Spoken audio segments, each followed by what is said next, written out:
പാവയ്ക്ക കിച്ചടി രുചികരമായ വിധത്തിൽ എങ്ങനെ തയ്യാറാക്കാം എന്നതിനെക്കുറിച്ചാണ് ഇവിടെ പറയുന്നത്. ഇതിനാവശ്യമായ ഇൻഗ്രീഡിയൻസ്: 2 കപ്പ് തൈര്, 1 കപ്പ് പാവയ്ക്ക വറ്റൽ വറുത്തത്, 2 പച്ചമുളക്, 1 കപ്പ് തേങ്ങ ചിരകിയത്, 1/4 ടീസ്പൂൺ ജീരകം, അല്പം കടുക്, അല്പം കറിവേപ്പില, ആവശ്യത്തിന് ഉപ്പ്. ആദ്യമായിട്ട് തേങ്ങയും പച്ചമുളകും ജീരകവും കറിവേപ്പിലയും തൈരും കൂടി, കുറച്ച് തൈരാണ്, തൈരും കൂടി എടുത്ത് അരച്ചെടുക്കണം.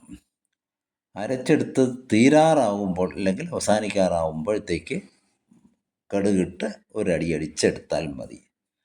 അതിനെ മാറ്റിവെച്ച ശേഷം ഒരു ചെറിയ പാൻ എടുത്ത് ചെറിയ ഉള്ളി 10 കഷ്ണം ചെറുതായി അരിഞ്ഞിട്ട് കടുക് വറുത്തെടുക്കുക.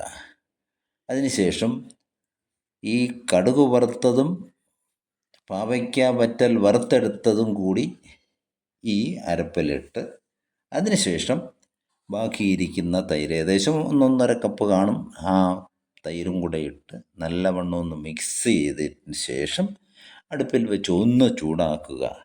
തിളയ്ക്കാൻ പാടില്ല.